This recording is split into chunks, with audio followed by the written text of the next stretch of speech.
Thanks for joining us today for a first of a two-part webinar on growing your cash flow. I'm Brant Harrell, a relationship manager here at Southwest Georgia Farm Credit. You know, every successful farming operation has a plan for how they'll make money and pay their debts. This webinar, presented by Gary Matteson of the Farm Credit Council, is ideal for young, beginning, and small-scale producers who are learning how to be business-minded. If you have any questions after watching, please email us at info@swgafarmcredit.com and we'll schedule a time to talk. Thank you for joining us. Hi, I'm Gary Matteson. I work for Farm Credit in Washington, D.C. Today we're going to be talking about growing cash flow, how you understand what your cash flow is, and continuing that concept of being business-minded with this particular tool of explaining further cash flow budget. Example that I'm going to be talking about today is a small-scale vegetable business, somebody who's selling direct to retail through farmers markets or a farm stand. And this business that I'll be talking about is a compilation of 40 other businesses, really. It's a benchmarked information. So as you think about the numbers I'm going to be talking about, these are kind of like guardrails for your business if you're doing this kind of direct to retail business. I'll explain that a little bit further later, but it's important to note that on the website we'll be talking about in a few more slides, you'll be able to download information about either a pastured pork business or a grass-fed beef business that would be very similar to this example, which we're talking about will be about vegetables. You can certainly include livestock in your farm business planning. And if that's the case, I would suggest that each time you have a different sort of operation, whether it's hogs or whether it's cattle, that you actually approach it as an entirely different business so that you can know what the costs are and what you're expecting to put into that business and what you expect to get out of that business for each aspect of what you're doing. You can combine them all later, of course, to show what your farm is doing, but it's very helpful for planning purposes to think of each separate part of your operation as an independent business. And before you start any business, particularly a farm business, it does require some self-examination, some thinking about yourself, about what you're good at, what you're not so good at.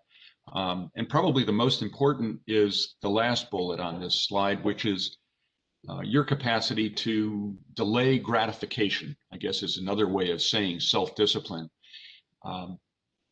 In farming, the main reason for planning is that your income tends to be very seasonal, as the same for your expenses. Think of it in terms of you put a lot of money into your farm business, into the crop in the spring when you plant it, and you may not start harvesting for vegetable business until May or June, or for some crops, row crop sort of businesses, you might not harvest until the fall. You have to plan and have the self-discipline to be able to plan to spend money in a very measured way so that you can make it through to that time when you actually have income, when you have sales from your business. It kind of sounds backwards, but knowing where you want to end up, knowing what success is, well, how you define success is really a good place to start. A lot of folks make the mistake of thinking in terms of acres and tractors, the size of their tractor. I want 300 acres. I want a 300 horsepower tractor. I want 300 cows. All that is good as a picture, as a vision. But really, when defining success, you want to be thinking in terms of, so how much am I actually going to be selling? What am I expected yield per acre going to be? Or what, most importantly, what's my net profit going to be? It doesn't mean that has to be big. It doesn't have to be a big business.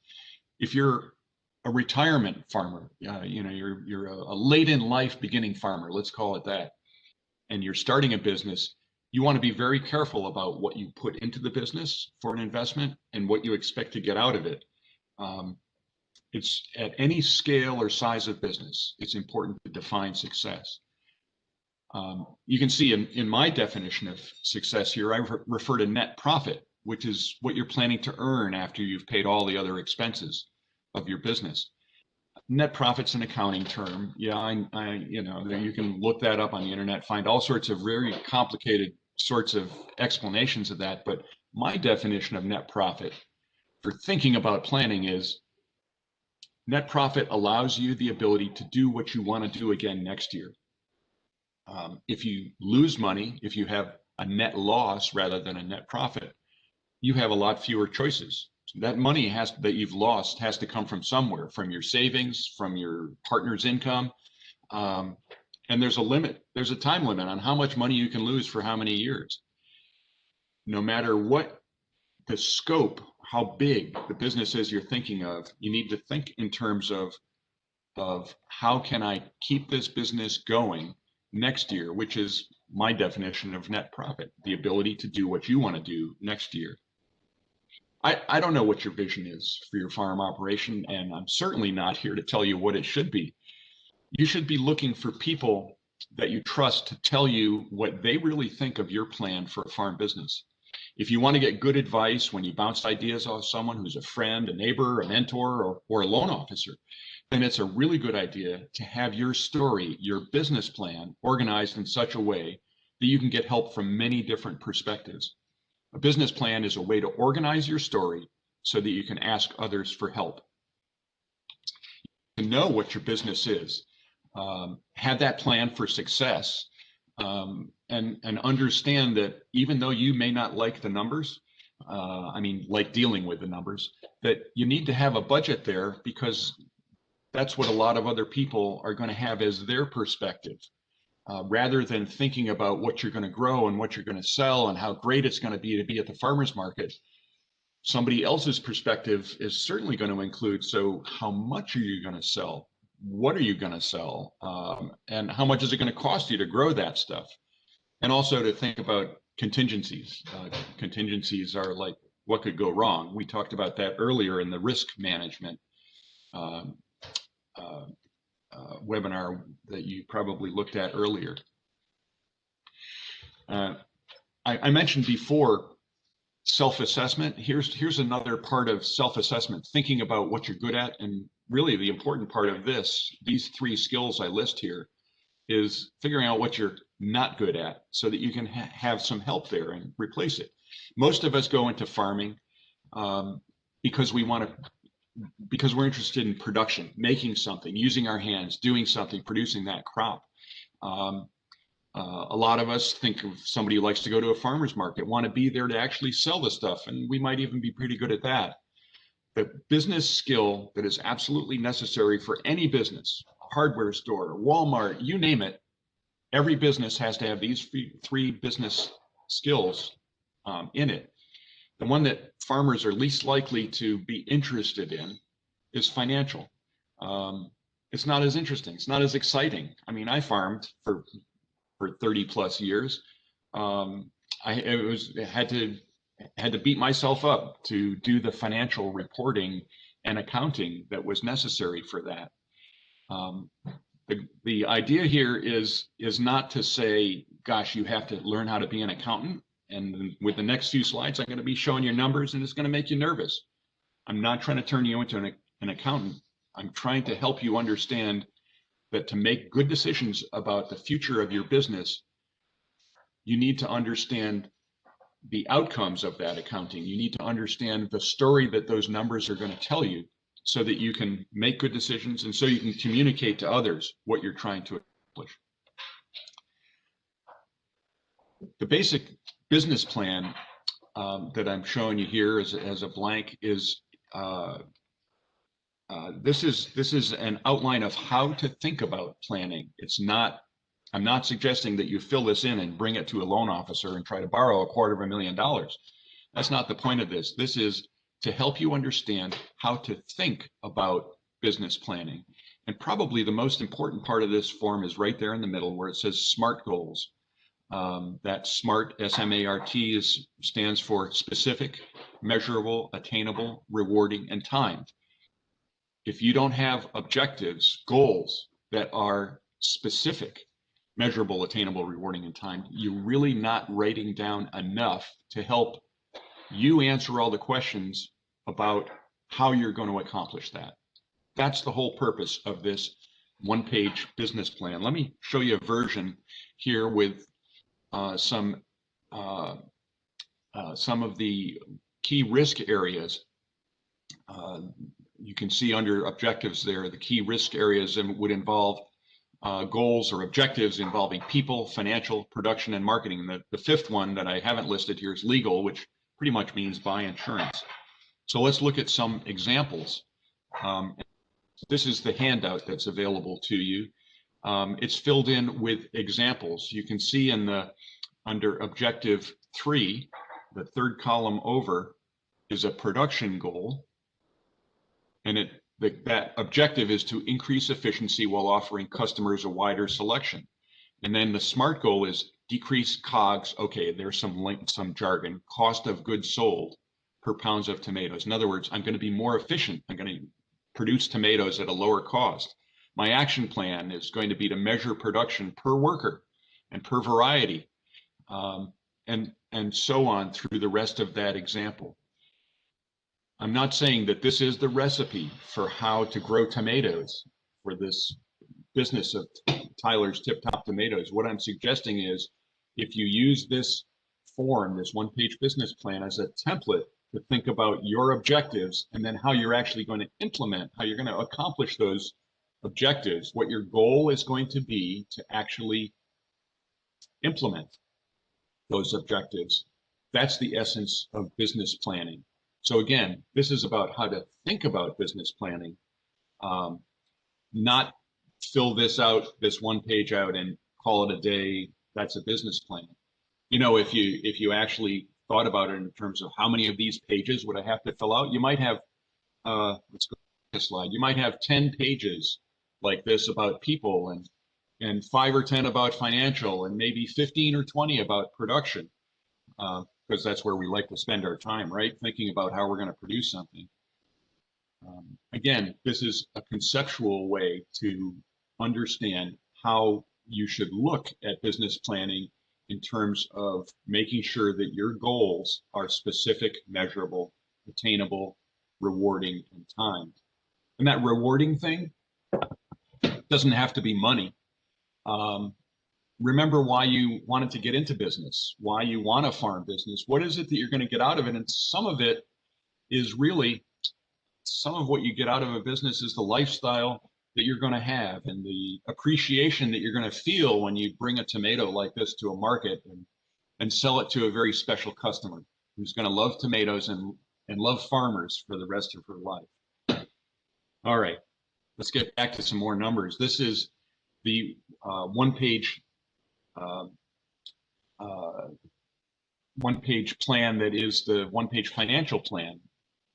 The blank copy here, we can start that and go to the filled in with an example. And down in the bottom left-hand corner here, where it says Tyler's Tip Top Tomatoes and Historical, this is the report, the historical report from last year, what this business of Tyler's Tip Top Tomatoes, which is again a sort of an imaginary business composed of 40 other businesses like this put together to come up with benchmarks, to come up with what the typical business that's selling direct to retail at a fairly small scale should be able to do. So this box shows, this box labeled historical shows the recipe. There are 5 lines in there, and if you look down the left-hand side of that box, the recipe, the equation goes sales minus cost of goods sold equals gross margin minus overhead equals profit or net margin. We're getting into numbers. I know that this is makes you less comfortable, but these are the only 5 numbers you really need to know to be business minded, to think about your business. How much am I going to sell? Cost of goods. How much is it going to cost me to grow that stuff that I'm going to sell? Gives me a number, called gross margin. We'll come back to that. Don't worry about that. Overhead are the expenses that are more likely to be annual. Whether I grow 1 pound of tomatoes or 10 tons of tomatoes, I have those overhead expenses. They're fairly constant. Things like rent, depreciation, interest, repairs, insurance, taxes, all of those things, whether you grow 1 tomato or not, you've got to have those costs. Think of rent. You have to rent the land. You pay a check for the rent to rent land. And this whole example is on rented land because it's conceiving of a beginning farmer who's just starting out, and using rented land is a great way to start. Don't buy a farm, rent a farm first, see if you like it.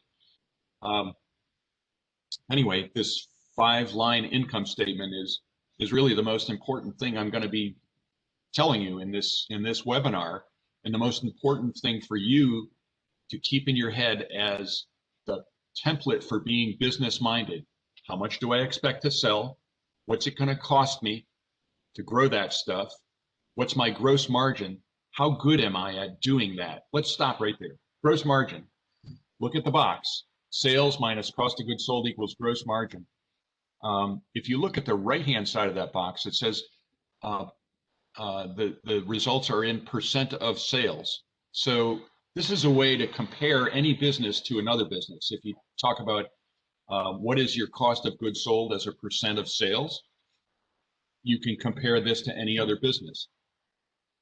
What that cost of goods sold or variable costs involves is all the things that you have to pay for in order to grow that crop of tomatoes that are, the more tomatoes you grow, the more variable costs you would have. They're variable because the more you grow, the more it costs you. So let's think about tomato seeds, right? If you're going to grow tomatoes, the more tomatoes you grow, the more tomato seeds you need, the more little pots to start the tomatoes, the more bags you need to put the tomatoes into, the more labor you need to hire to pick the tomatoes and bring them to the farmer's market. So that cost of goods sold are all of the things that helps you produce 1 more tomato or 1 more pound of tomatoes or 1 more pound of vegetables, whatever you're growing. And a good way to think about that in terms of percent of sales is, if you look at the 5-line income statement, this chart in the bottom left-hand corner, if cost of goods sold is $80,000, well, that's 60% of total sales, right? So a good way to think about this is, if I give you 60 cents, you can grow $1 worth of tomatoes in sales. That's how good you are, how efficient you are at growing tomatoes. The basic thing you're trying to do for this business is grow tomatoes or grow vegetables. And that's that sales minus your cost of goods sold equals gross margin. And that's just a number.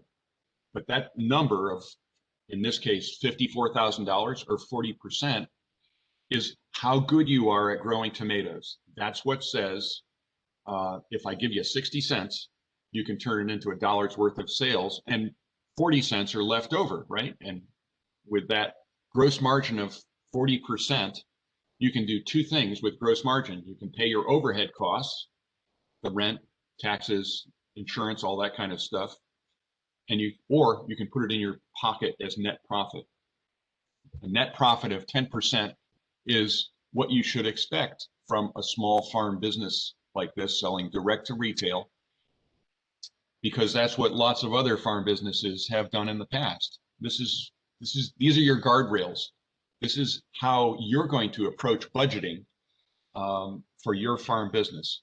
Let's ahead a little further. We're going to just take this 5-line income statement: sales minus cost of goods sold equals gross margin, minus overhead equals net margin. I know that this is a lot of terms, but that's what you need to learn today, okay? I hope you're going to be saying this in your sleep tonight. Sales minus cost of goods sold equals gross margin, minus overhead equals net margin or net profit. Let's take that information and put it into a spreadsheet. You can see those 5 green lines in the bottom right corner of the slide. we're taking the information that you've seen, which is the annual results for this Tyler's Tip Top Tomato business, and we're just putting it into a spreadsheet. When we put it into a spreadsheet, we're able to take this idea of cash flow budgeting, and take that 5-line income statement. You can see our 5 green lines under January. Income minus cost of goods sold is gross margin, minus overhead equals net margin or net profit. And then in the yellow lines, you add your checkbook or your debit card, whatever you're using, so that you know how much money you start with at the beginning of January and how much you end up with at the end, and what that change in cash is in the middle. Your ending cash from one month becomes the beginning cash for the next month. Easy concept, right? It's really just adding your checkbook to your budget is kind of what we're doing here.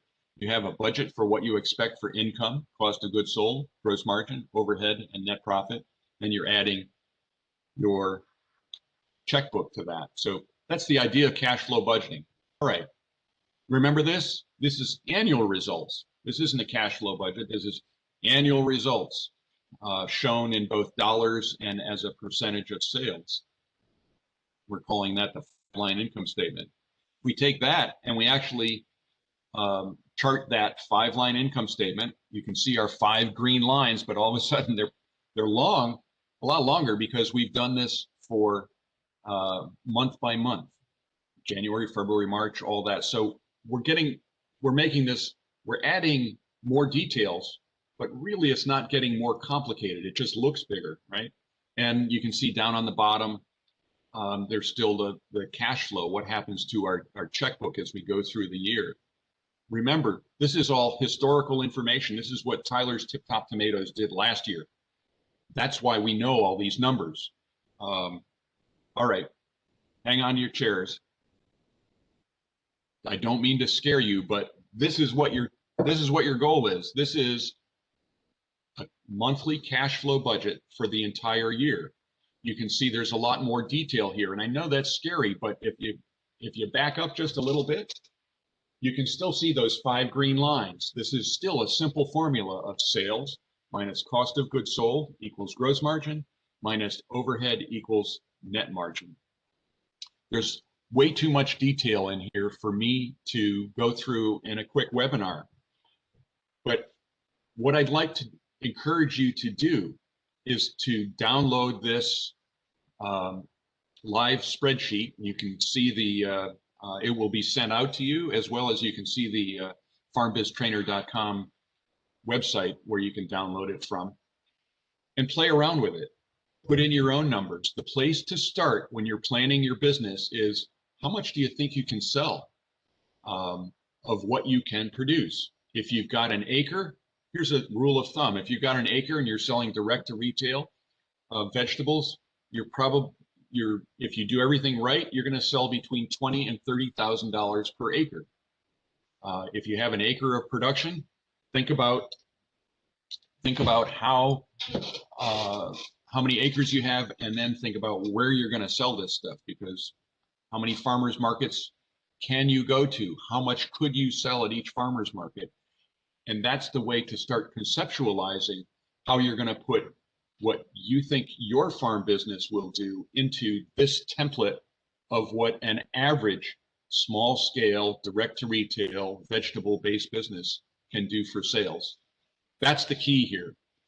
I know it looks complicated, but there are a whole lot of people that will look at a spreadsheet like this and say, oh yeah, this is great. This is just what I need to see.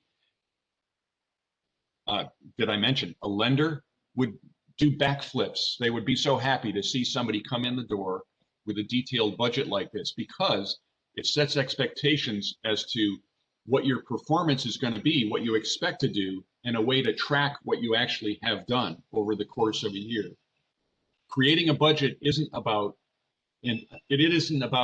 trying to make up the future.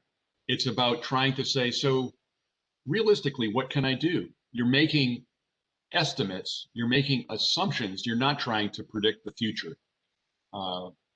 You're trying to put your best estimates on what you can do in the future. If you download this spreadsheet and play around, you think your own numbers might be, if you have questions about that, my email address is going to be at the end of this presentation. Shoot me an email. I'd love to talk to you about this by phone and help you through some problems. And there are people that you know already that can help you through this. County extension agent, your loan officer may be able to help you through this kind of more detailed planning. And of course, here's that website that you can go to and download the live spreadsheet, and you should have received as part of the email in advance of this webinar a lot of the resources and slides that I've been talking here on this presentation. I know that was real fast, but we've got another chance because this is the second of 3 topics that we're going to be talking about. So if you have questions about this so far, please contact me at the email address shown here. And I'd love to help you through thinking about how you can be successful in your small farm business. Thanks very much for being with me today. Let's have some questions.